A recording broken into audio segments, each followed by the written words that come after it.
Usai hasil negatif kalah 2-0 atas tuan rumah Qatar di partai perdana, Timnas U23 langsung menatap partai menentukan melawan Australia di ajang Piala Asia U23 yang akan dimainkan pada hari Kamis malam ini di Doha. Sekalipun bukan laga pamungkas di grup A, pertandingan ini wajib dimenangkan oleh tim asuhan Coach Shin Tae-yong STY. Pasalnya untuk maju ke perempat final, skuad Timnas U23 dituntut meraih 6 poin tersisa, masing-masing dari partai versus Australia dan laga terakhir lawan Yordania pada tanggal 21 April 2024. Mampukah pasukan Garuda nanti tampil maksimal dan mengatasi trauma psikologis akibat serentetan kejadian buruk saat bersua Qatar? Ya, di laga itu Timnas U23 memang kalah, tapi itu lebih disebabkan banyak keputusan wasit Nasrullah Kabirov yang jelas-jelas merugikan Indonesia.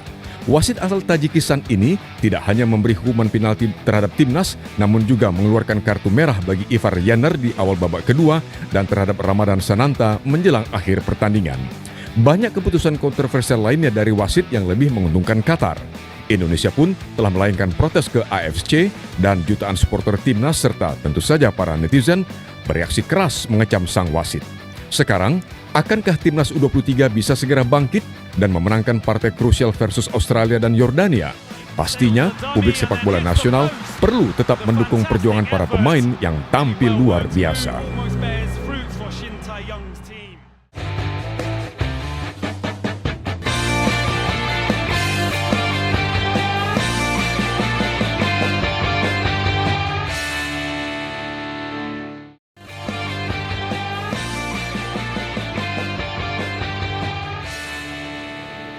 Juara bola kita bisa. Ya, senang sekali kita bisa bersama-sama lagi tentu saja di sini di Juara Bola bersama Bung Hardy Menkoto yang sudah habis liburan panjang seger, ya? Hari Raya ya. Amin. Ya, jadi kita hari ini dengan semangat baru, apalagi langsung dihidangi kopi nih. Wow. Nggak tahan nih. Langsung kita sebut ini jangan salah dari Heyo Coffee, sponsor kopi yang kopinya mantap sekali, Bu. Ini kafe ini Heyo Coffee adanya. Alamatnya di Jalan Kapten Tendean nomor 41, Mampang Perapatan, Jakarta Selatan. Kopinya mantap sekali nih, Bung. Dan terima kasih kita sudah dihidangi kopi, tentu saja di Juara Bola. Kopinya yang mantap sekali, kita coba, kita seruput. Nikmat kalau kita nonton Juara Bola. Jauh lebih nikmat. Ngereput kopi, nonton Juara Bola. Tentu saja banyak info mengenai sepak bola yang kita hadirkan dalam pembicaraan dalam setengah jam ke depan ini bersama Bung Hardiman. Oh ya, satu lagi sebetulnya ini bisa disaksikan bukan hanya tentu saja di Cahaya TV, Bung Hardiman, tapi juga ada di media sosial kita.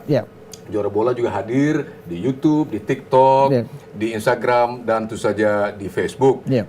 Anda bisa lihat di layar, tentu saja di YouTube Anda bisa ada linknya, tentu saja di layar Anda bisa lihat ada Suma TV Indonesia untuk YouTube. Kemudian Anda bisa juga saksikan melalui TikTok yaitu di Suma TV 5. Kemudian Instagram Anda bisa cek link ini Suma TV, dan tentu saja ada pula di Facebook yaitu Suma Televisi.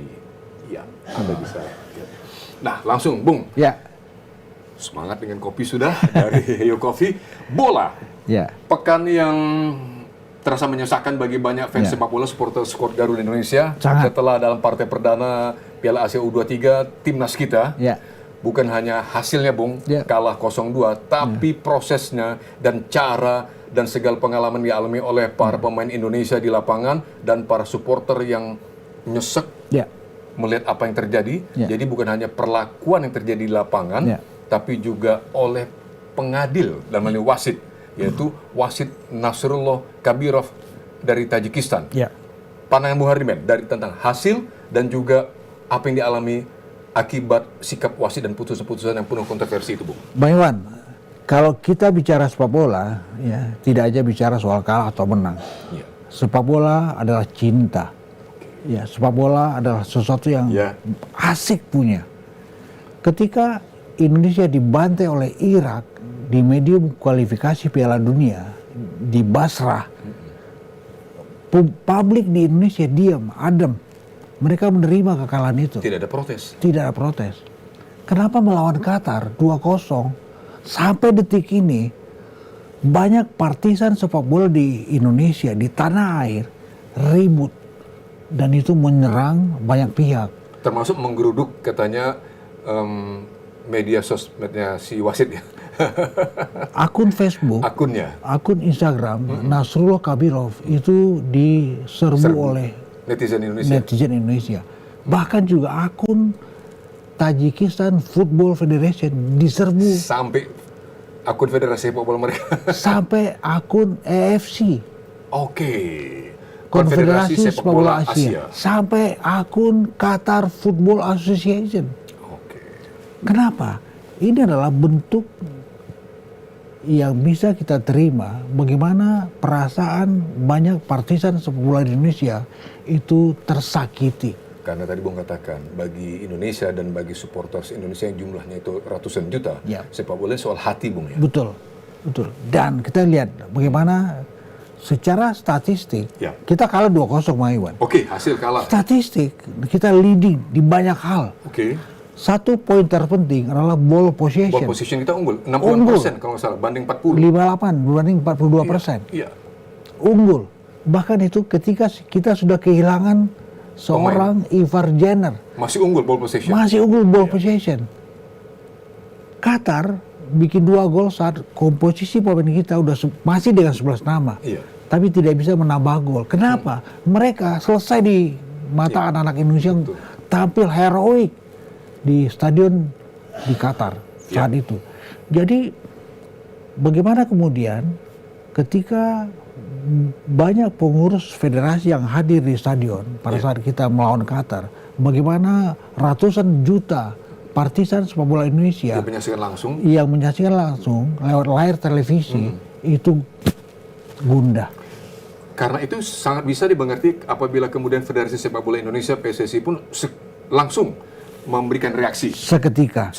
Ketua Umum PSSI Erick Thohir yang datang langsung yang melihat pertandingan itu. Bahkan dia juga mengundang seorang sahabatnya, Roberto Carlos, hadir di stadion. Bagaimana seorang Roberto Carlos itu juga sangat tidak habis pikir dengan kepemimpinan wasit. Penuh kontroversi sangat dari wasit, putusan tidak adil sama sekali. Ketika pemain Indonesia mengalami pelanggaran keras, wasit diam saja. Tetapi ketika pemain-pemain Qatar dengan mudahnya terjatuh, bahkan disenggol pun tidak, jatuh berpura-pura, langsung prit gitu. Bahkan kartu. Ini kan luar biasa. Kartu kuning kedua Ivar Jenner hampir tidak sentuhan sama sekali. Justru sekali. Ivar itu melompat kan gitu kan untuk menghindari benturan. Ya. Tapi pemain Qatar itu mengambil momentum itu, Bung Hardiman.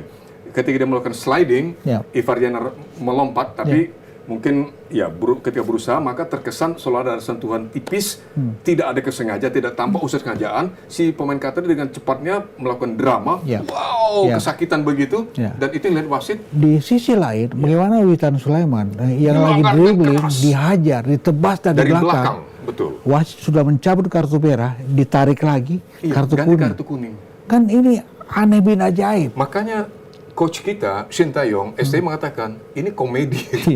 Ini luar biasa. Ini pertunjukan komedi, bukan sepak bola, kata STI. Ini komedi begitu. Jadi sebuah partai yang dihuni oleh anak-anak muda, yang meraih, masih muda usianya, yang mencoba meraih mimpi masa depan dengan penampilan yang bagus, tetapi kemudian diwarnai dengan keputusan wasit yang irrasional. Dan ini juga diperparah dengan penampilan anak Qatar yang juga sangat provokatif. Betul. Ini luar biasa nih. Jadi inilah saya melihat bahwa sepak bola adalah soal keindahan berpenampilan di lapangan, beratraksi. Sepak bola adalah soal cinta. Betul. Ya. Dan ini tidak kelihatan dari penampilan Qatar. Dari penampilan Qatar, para pemainnya yang ternyata berlaku atau bermain tidak sportif.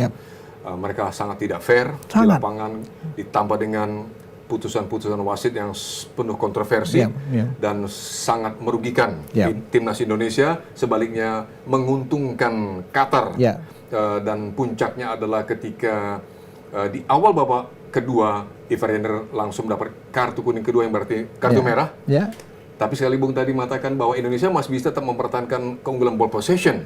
Sampai terus Indonesia menyerang dengan beberapa peluang, Bung. Kan gitu kan? Dan kita bisa bayangkan bagaimana kalau kemudian kita tampil dengan komposisi yang utuh. 11 nama, apa yang terjadi? di 45 menit kedua. Indonesia bukan hanya bisa membalas tapi bisa unggul kan Yep. itu, Bung. Ya, kalau saya punya istilah itu remontada. Remontada. Di kick balik. Di kick balik. Iya. Ini luar biasa, Bung. Jadi, Bung, kita akan lanjutkan, Bung, diskusi yang luar biasa ini terkait dengan hasil Indonesia yang pertama dicurangi tanda kutip itu, tapi sebenarnya nggak pakai tanda kutip, memang dicurangi ini oleh katakanlah pihak yang Anda sudah tahu itu, siapa saja kita bahas tadi.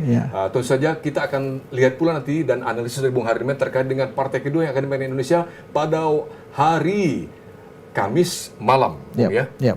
Waktu Indonesia sebentar lagi. Iya, sebentar lagi nih. Yaitu partai kedua Indonesia berhadapan dengan Australia. Yang di partai pertama Australia ditahan seri oleh Yordania 0-0. Ini kita bahas nanti, Bung, lebih lengkap. Tapi jangan lupa, Anda bisa saksikan Juara Bola juga di medsos kami, seperti yang Anda lihat di layar. Tentu saja ada di YouTube, di TikTok, di tentu saja Instagram, dan juga di Facebook. Kita akan bertemu lagi di segmen berikutnya. Tetaplah bersama kami di Juara Bola. Kita bisa.